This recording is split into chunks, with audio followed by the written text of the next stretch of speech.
في الكلام المجيد والفرقان الحميد إن الذين قالوا ربنا الله ثم استقاموا تتنزل عليهم الملائكة قال الله تبارك وتعالى في مقام الآخر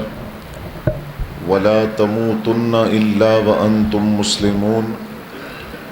قال النبي صلى الله عليه وسلم إنما الأعمال بالخواتيم صدق الله مولانا العظيم وصدق رسوله النبي الكريم ونحن على ذلك لمن الشاهدين والشاكرين والحمد لله رب العالمين الصلاة والسلام عليك يا رسول الله وعلى آلك وأصحابك يا حبيب الله الصلاة والسلام عليك يا رسول الله وعلى آلك وأصحابك يا حبيب الله الصلاة والسلام عليك يا رسول الله وعلى آلك وأصحابك يا حبيب الله۔ حمد و ثنا کے بعد انتہائی واجب الاحترام قابل صد احترام بزرگوں اور دوستوں، میں اور آپ المصطفیٰ ویلفیئر سوسائٹی چون کے زیر اہتمام اس ماہانہ درس قرآن میں شرکت کی سعادت حاصل کر رہے ہیں، اور آج کی اس نشست کا موضوع خاتمہ بالخیر یا خاتمہ بالایمان کے اسباب کہ کون سے ایسے ذرائع اور کون سے ایسے اسباب ہیں کہ جن کو اختیار کیا جائے تو ان کے نتیجے میں انسان کا جو خاتمہ اور دنیا سے جانا ایمان پر اور خیر کے ساتھ بھلائی کے ساتھ ہوتا ہے۔ اللہ تعالیٰ نے بندہ مومن کو بے شمار نعمتیں عطا فرمائی، اور قرآن مجید فرقان حمید میں ارشاد فرمایا وَإِن تَعُدُّوا نِعْمَتَ اللَّهِ لَا تُحْصُوهَا، کہ اگر اللہ تعالیٰ کی نعمتوں کو شمار کرنا چاہو تو تم شمار نہیں کر سکتے۔ ان ساری نعمتوں میں سے سب سے بڑی نعمت ایمان کی نعمت ہے، اور اللہ تعالیٰ اپنی ہر نعمت میں شکر کا تقاضا فرماتا ہے کہ جو بھی نعمت عطا فرمائی اس کے نتیجے میں انسان اللہ تعالیٰ کا شکر ادا کرے۔ ایمان کی جو نعمت اللہ نے اپنے بندوں کو عطا فرمائی اس کے شکر کا تقاضا یہ ہے کہ بندہ جس طرح ساری زندگی مومن رہتا ہے دنیا سے جائے بھی ایمان کے ساتھ۔ قرآن مجید فرقان حمید کی ایک آیہ کریمہ آپ کے سامنے پڑھی، فرمایا وَلَا تَمُوتُنَّ إِلَّا وَأَنْتُمْ مُسْلِمُونَ، اور تم نہ مرنا اس حال میں مگر مسلمان ہو کر، کہ اسلام کے ساتھ دنیا سے جانا، ایمان کے ساتھ دنیا سے جانا۔ اور یہ تب ممکن ہے جب انسان اپنے ایمان کی حفاظت کرے گا، فتنوں سے، گمراہی سے، طرح طرح کی لادینی قوتوں سے۔ آج آپ دیکھیں کہ ایک سب سے بڑا فتنہ ہے الحاد کا فتنہ، ملحدین کا، کہ بڑی تیزی کے ساتھ کالجز اور یونیورسٹیز کے اندر لوگوں کو الحاد کی طرف لے جایا جا رہا ہے۔ پھر بے حیائی کا فتنہ ہے، اس کے ساتھ اس وقت تصوف سے لوگوں کو بیگانہ کیا جا رہا ہے، اولیاء کرام سے بیگانہ کیا جا رہا ہے۔ اس کے ساتھ بدعقیدگی کا طوفان ہے، اہل سنت و جماعت سے ہٹا کر طرح طرح کے بدعقیدہ لوگوں کے ساتھ منسلک کیا جا رہا ہے۔ تو فرمایا کہ ایمان کے شکر کا تقاضا یہ ہے کہ جس طرح دنیا میں تم مومن رہے، اپنے ایمان کی حفاظت کی، ایمان کے ساتھ ہی دنیا سے رخصت ہونا ہے۔ اب خاتمہ بالخیر یا خاتمہ بالایمان، اب موت ہم جانتے ہیں کہ برحق ہے،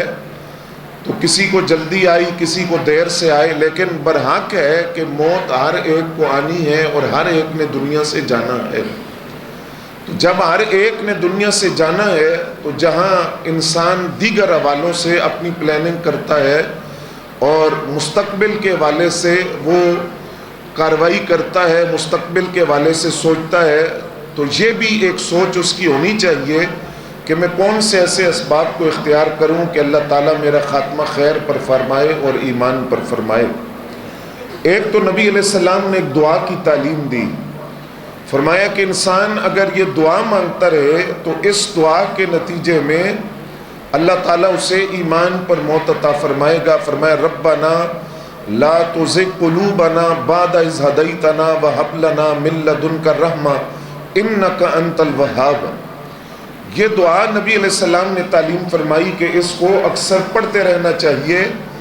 کہ یہ دعا ہے خاتمہ بالخیر کے والا سے اور خاتمہ بالایمان کے والا سے، کہ اس سے موت ایمان پر نصیب ہوتی ہے اور خیر پر نصیب ہوتی ہے۔ اور نبی علیہ السلام نے یہ بات بھی ارشاد فرمائی، فرمائے انما الاعمال بالخواتیم۔ یہ بڑی سمجھنے والی بات ہے کہ ایک انسان ساری زندگی نیکی کرتا ہے، لیکن یہ دیکھا جائے گا کہ اس کا خاتمہ کیسے ہوا، اور ایک انسان ساری زندگی معصیت اور گناہوں اور نافرمانیوں کے کاموں میں مبتلا رہا تو وہاں بھی یہ دیکھا جائے گا کہ اس کا خاتمہ کیسے ہوا۔ مشکات کے اندر یہ حدیث موجود ہے، نبی علیہ السلام کے ارشاد گرامی، آقا کریم صلی اللہ علیہ وآلہ وسلم نے ارشاد فرمایا کہ ایک شخص ساری زندگی نیکیوں کے کام کرتا ہے اور اس کے اور موت کے درمیان ایک ہاتھ کا فاصلہ رہ جاتا ہے، اور ایک ہاتھ کا فاصلہ جب رہ گیا یعنی وہ بالکل موت کے قریب جب پہنچ جاتا ہے تو اس کی زبان سے کوئی کلمہ کفر نکل جاتا ہے، یا وہ کوئی ایسا کام کرتا ہے جو کام اس کو کفر کے کھاتے میں ڈالتا ہے، تو اب یہ دیکھا جائے گا کہ اس کا خاتمہ کیسے ہوا۔ اور دوسرے مقام پر فرمایا، اسی حدیث کے ساتھ یہ فرمایا کہ بعض اوقات انسان ساری زندگی معصیت کے کاموں میں مبتلا رہتا ہے، گناہ کرتا ہے، گناہوں کا مرتکب ہوتا ہے، لیکن جب وہ دنیا سے جانے لگتا ہے تو کوئی ایمان والی بات، ایمان والا عمل اس سے سرزد ہو جاتا ہے، اور وہ ایمان والی کوئی بات کر کے دنیا سے رخصت ہوتا ہے، اسلام والی بات کر کے رخصت ہوتا ہے، تو اللہ کریم پھر اس کے گناہوں کو نہیں دیکھتا بلکہ اس کے خاتمے کو دیکھتا ہے کہ اس کا خاتمہ کیسے ہوا۔ اب نبی علیہ السلام نے بھی اور قرآن نے بھی اور صاحب قرآن نے بھی ان اسباب کا ذکر کیا جن کی وجہ سے انسان کو خاتمہ بالخیر اور خاتمہ بالایمان نصیب ہوتا ہے۔ اس میں سب سے پہلی بات آقا کریم صلی اللہ علیہ وآلہ وسلم نے ارشاد فرمایا وہ توبہ ہے۔ اور توبہ کے والے سے عموماً ہمارا مزاج اور رویہ یہ ہے کہ ہم توبہ کر لیں گے، ابھی جوانی ہے، ابھی تو بڑا وقت پڑا ہے، بڑھاپا آئے گا تو توبہ کر لیں گے۔ تو فرمایا کہ توبہ کے والا سے کہ انسان وقتاً فوقتاً توبہ کرتے رہے، اور توبہ سے اگلا ایک قدم ہے جو ہمیں روزانہ کرنا چاہیے، وہ ہے تجدید ایمان، کہ یعنی بار بار توحید و رسالت کی ہم گواہی دیں اس نیت کے ساتھ کہ الہی اگر جانے انجانے میں کوئی کلمہ کفر منہ سے نکل گیا ہو، کوئی بات ایسی منہ سے نکل گئی ہو، کوئی عمل ایسا ہوا ہو کہ جو ایمان کے منافی ہے، اسلام کے منافی ہے، تو انسان بار بار تجدید ایمان کرتا رہے۔ اور دوسری بات فرمائی کہ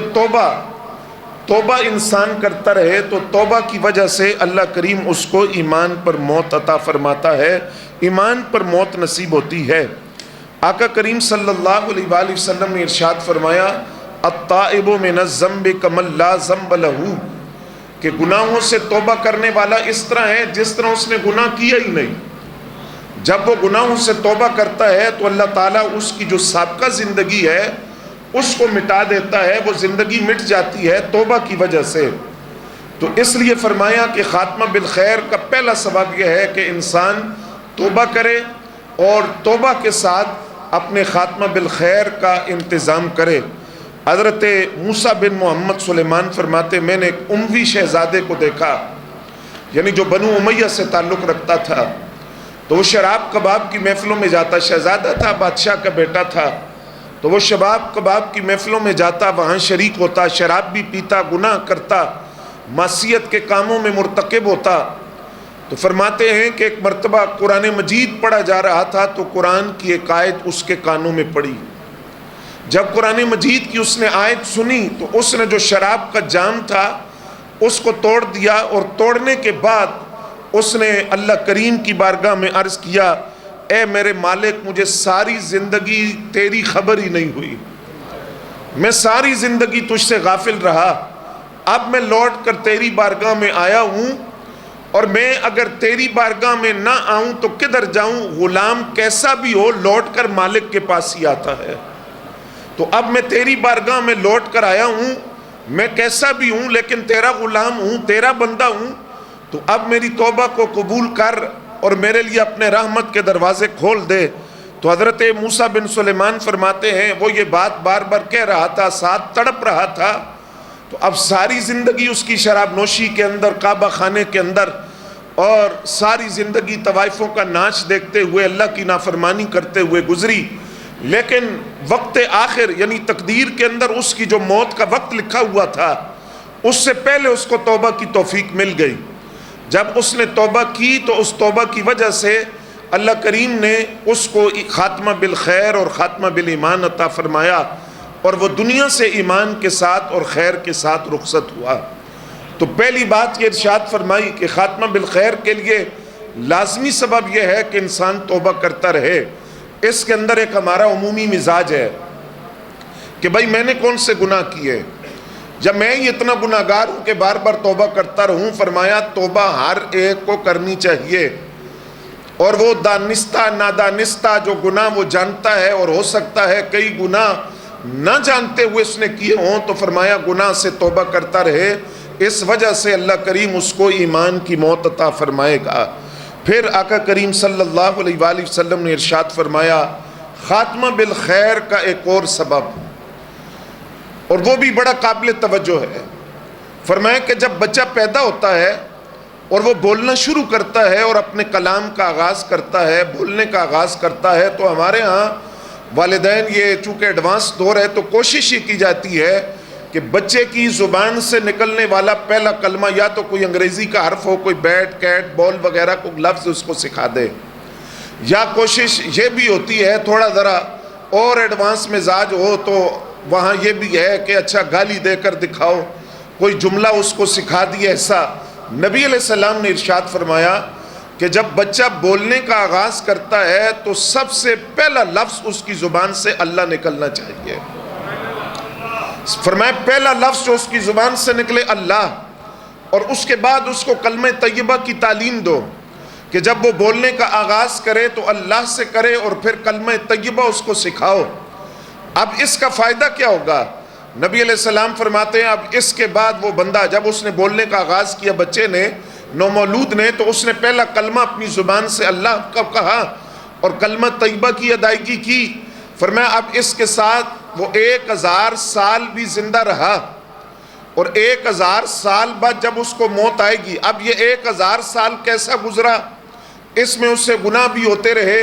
اللہ کی نافرمانیاں بھی ہوتی رہی، لیکن ابتدا کے اندر پہلا کلمہ جو اس نے اپنی زبان سے کہا تھا وہ کلمہ طیبہ تھا۔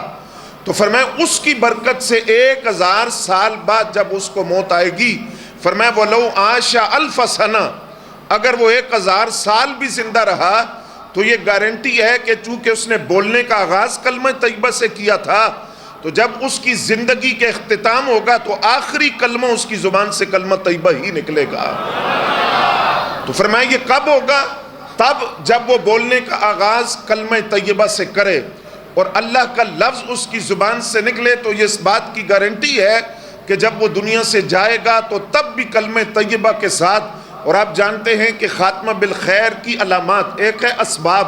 اور ایک ہے علامات، جس میں بہت سی علامات ہیں۔ مثلا فرمایا کہ جس کی پیشانی پر پسینہ آ جائے بوقت وصال، یہ بھی خاتمہ بالخیر کی علامت ہوتی ہے، یا جمعہ کی رات ہو، اور اس طرح مختلف ایام کا ذکر کیا گیا، یا حادثاتی موت ہو، یا وبائی امراض میں، یا حادثے کی موت میں کوئی دنیا سے چلا جائے، یا آگ میں جل جائے۔ اور اسی میں علامات میں یہ بیان کیا کہ جس کی زبان سے بوقت موت کلمہ طیبہ جاری ہو جائے تو یہ اس بات کی دلیل ہے کہ اللہ نے اس کو ایمان پر موت عطا فرمائی، اور یہ خاتمہ بالخیر کے ساتھ دنیا سے رخصت ہوا۔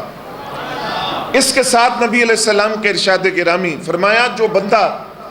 مشکلات پر صبر کرتا ہے، تکلیف پر اللہ تعالیٰ کی بارگاہ میں شکوہ نہیں کرتا،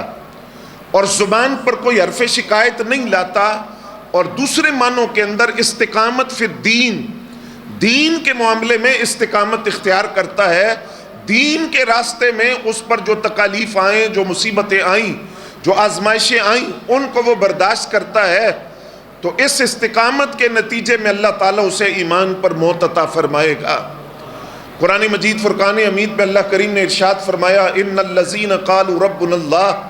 بے شک وہ لوگ جنہوں نے کہا ہمارا رب اللہ ہے، ثم استقاموا، پھر وہ اس پر ڈٹ گئے، جم گئے، ثابت قدم رہے، تتنزل علیہم الملائکہ، رب فرماتا ہے کہ وہ لوگ جو دین کے معاملے میں ثابت قدمی اختیار کرتے ہیں